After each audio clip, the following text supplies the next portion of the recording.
नमस्कार। व्यापार विनोद में मैं एस एन विनोद आज फिर आपके सामने हाजिर हूं। आज एक सवाल पूछने की इच्छा कर रही और देश में इसकी चर्चा शुरू भी हो गई है कि क्या राजनीति से धर्म को या धर्म को राजनीति से अलग नहीं किया सकता।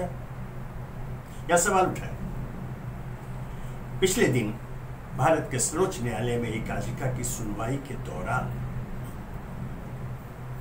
जजों की बेंच ने ऐसी टिप्पणी की और पूछा, बहुत तल्ख शब्दों में अटॉर्नी जनरल से पूछा कि क्या राज्य ऐसे तत्वों के खिलाफ कार्रवाई करने में अक्षम है। बल्कि उन्होंने एक अंग्रेजी के शब्द के इस्तेमाल किया, इंपोर्टेंट। क्या वह इंपोर्टेंट है, अर्थात क्या वह नपुंसक है। यह एक बहुत बड़ी टिप्पणी है राज्य सरकारों के लिए, राज्य सरकारों के खिलाफ, सत्ताधारियों के खिलाफ। यह छुपा हुआ नहीं है। हाल के दिनों में जिस पर चर्चा होती रही, राष्ट्रीय बहस होती रही, हो रही है कि इन दिनों समाज में धर्म संप्रदाय के नाम पर विभाजन, विद्वेष फैलाने वाले नफरती बयान विभिन्न सार्वजनिक मंचों से नेता कर रहे हैं, जिससे समाज में एक नफरत का वातावरण पैदा हुआ है। समाज में धर्म संप्रदाय के नाम पर नफरत की एक मोटी रेखा खींची गई है। यह भारत के भविष्य के लिए, भारत के लोकतंत्र के लिए खतरनाक है।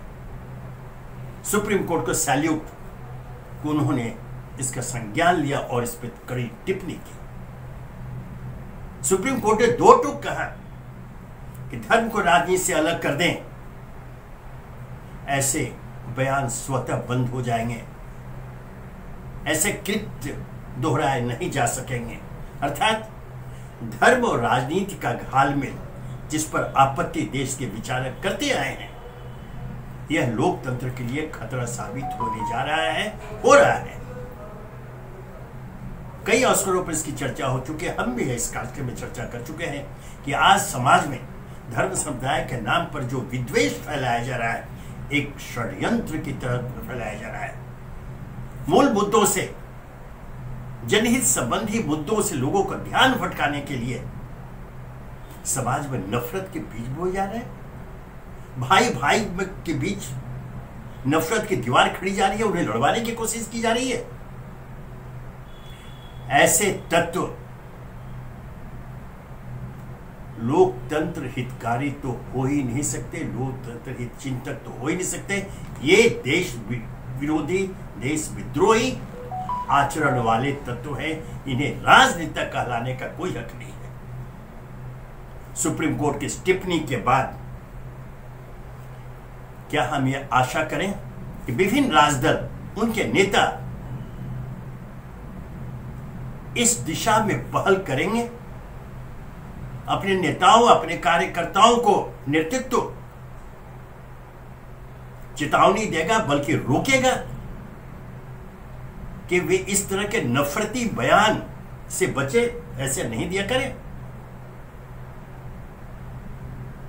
लगता तो नहीं है, क्योंकि अब जो हालात पैदा कर दिए गए हैं,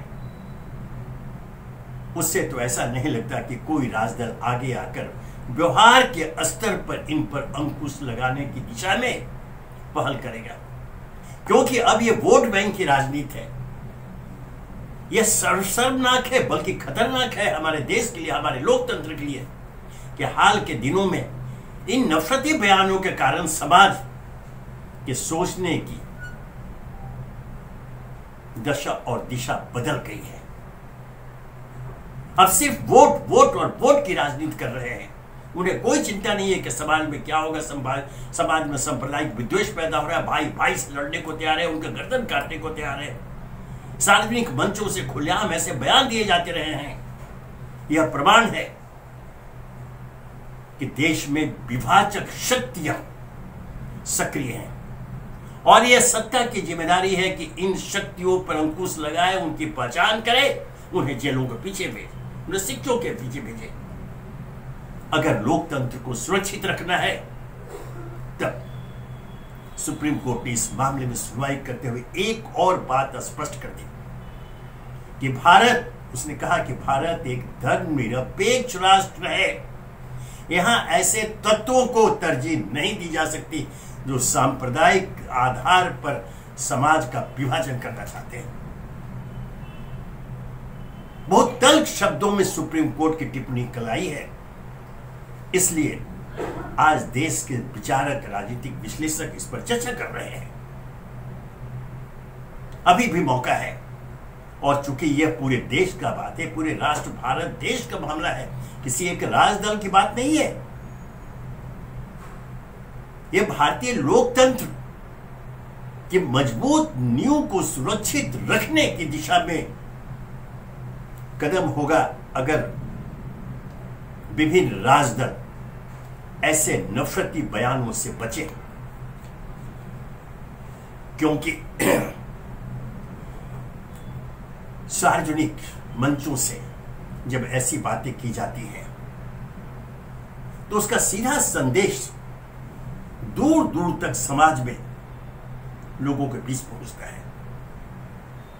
इस बात को राजनेता समझें कि वो सिर्फ एक क्षेत्र में अपने दल के लिए या अपने लिए वोट लेने के लिए एक बहुत बड़ा राष्ट्रीय अपराध कर रहे हैं। आप राष्ट्रद्रोह की श्रेणी में चले जाएंगे अगर आपने इस पर रोक नहीं लगाई। बहुत सारे मुद्दे हैं देश में, आप जनहित को सामने रख करके हर राजदल अपनी नीतियां बनाते हैं, वादे करते हैं, जनता के समक्ष उन योजनाओं को, नीतियों को लेकर जाते हैं जिसके आधार पर उनका समर्थन मांगते हैं और आप सत्ता में पहुंचते हैं। लेकिन उसके बाद सारा भूल जाते हैं। आप भूल जाते हैं कि आपने क्या वादे किए थे, किन वादों के तहत आपको जनता ने जनप्रतिनिधि के तौर पर निर्वाचित कर संसद या विधानसभाओं में भेजा है। आप तुरंत भूल जाते हैं।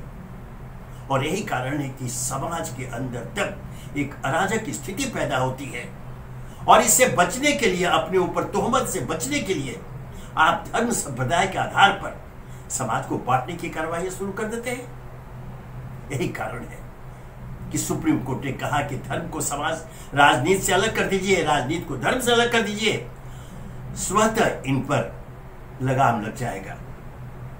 सुप्रीम कोर्ट ने इसी क्रम में भारत के 2 पूर्व प्रधानमंत्रियों के नाम का उल्लेख किया, पंडित जवाहरलाल नेहरू और अटल बिहारी वाजपेयी।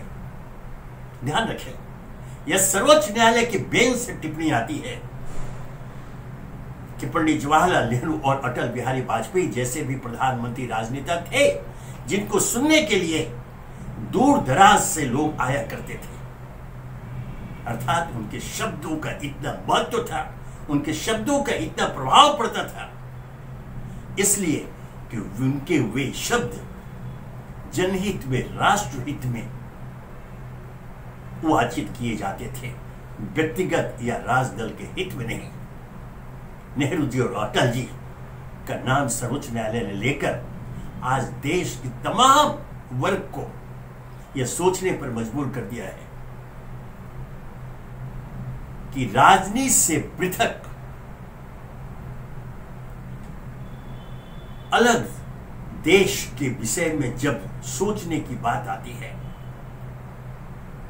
तब अगर हम अटल जी और नेहरू जी के शब्दों को सामने ला, उनकी मीमांसा शुरू करें और उन पर अमल करें, ईमानदारी पूर्वक, दलीय प्रतिबद्धता से अलग, वोट की राजनीति से थोड़ा अलग, देश हित में सोचे और इस पर मंथन करने के बाद आप किसी तार्किक परिणति पर पहुंचे, और वह परिणति यही होगी कि तत्काल धर्म को राजनीति से अलग कर दिया जाए। सुप्रीम कोर्ट ने सही कहा है कि जिस दिन ऐसा होगा तत्काल होगा, स्वतः ऐसे नफरती भाषण, नफरती बयान बंद हो जाएंगे, उन पर अंकुश लेंगे। ध्यान रखें, राजनेताओं का यह कर्तव्य है, यह धर्म है, यह दायित्व है। वे सिर्फ वर्तमान की न सोचे, भविष्य की पीढ़ी के विषय में भी सोचे। ये सोचे कि हम जिस राष्ट्र निर्माण, राष्ट्र हित की बातों के साथ राजनीति कर रहे हैं, आगे बढ़ रहे हैं, उसका प्रभाव आने वाली पीढ़ी पर क्या पड़ेगा। अगर तुच्छ वोट बैंक की राजनीति करते हुए अगर हम राष्ट्र विरोधी हरकतें करेंगे, जैसा इस मामले में हुआ है, धर्म संप्रदाय के आधार पर समाज में एक विद्वेष फैलाने का काम किया जा रहा है, अगर इस प्रवृत्ति को प्रोत्साहित करेंगे तो निश्चय ही आप राष्ट्र हितकारी नहीं हो सकते, आप राष्ट्र विरोधी हैं।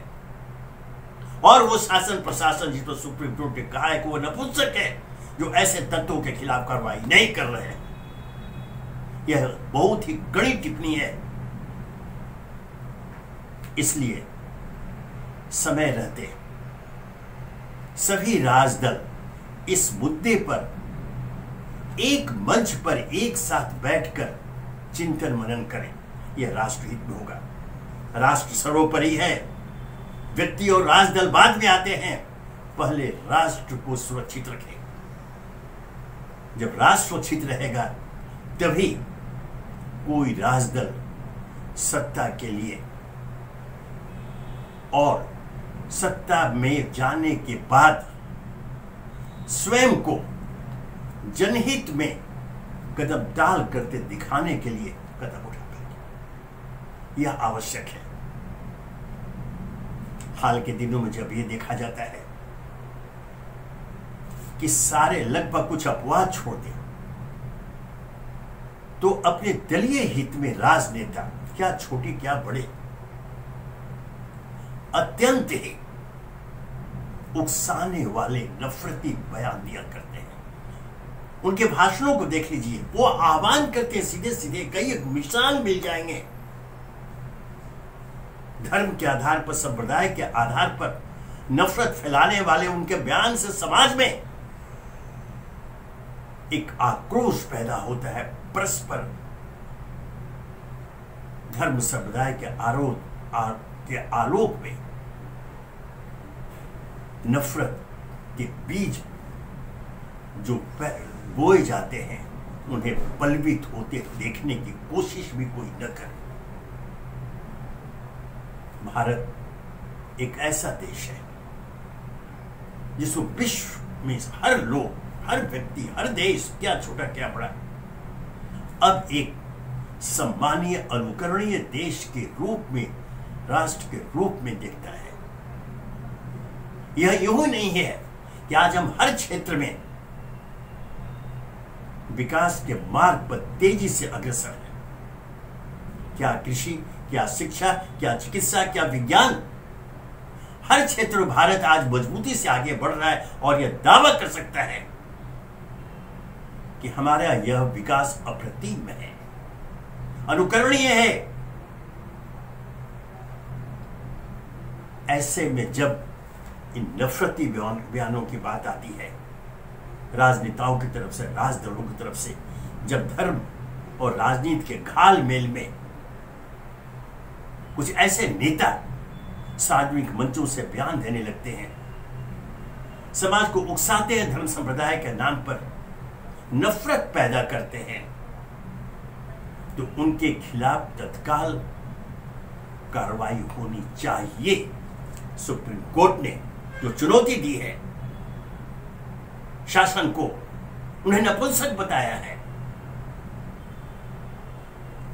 इसके बाद भी अगर शासक वर्ग, सत्ता दल, विभिन्न राज्यों के सत्ताधारी, केंद्र में सत्तारूढ़ व्यक्ति दल अगर समाज हित में राजनीति को धर्म से अलग नहीं करते हैं तो वे समाज के, देश के और हमारे लोकतंत्र के अपराधी माने जाएंगे। अब फैसला आप कर लें कि क्या आप ऐसे अपराधी बनने के लिए तैयार हैं।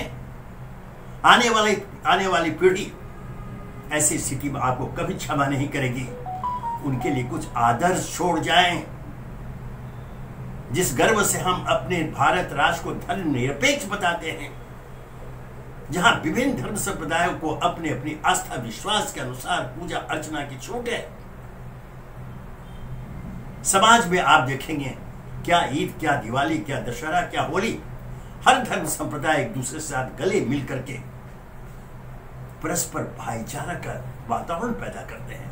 ऐसे में कुछ राष्ट्र विरोधी, जी हां मैं इसे राष्ट्र विरोधी कहूंगा, राष्ट्र विरोधी तत्व अगर धर्म संप्रदाय के नाम पर समाज को बांटने की कोशिश करते हैं, नफरत पैदा करते हैं, एक दूसरे का दुश्मन बनाते हैं, तो वे कभी भी राष्ट्रभक्त नहीं कहे जा सकते हैं। चुनौती है शासकों को, जरूरत पड़े तो संविधान संशोधन करे, कानून में परिवर्तन करे, ऐसे तत्वों के खिलाफ तत्काल कार्रवाई की जाए।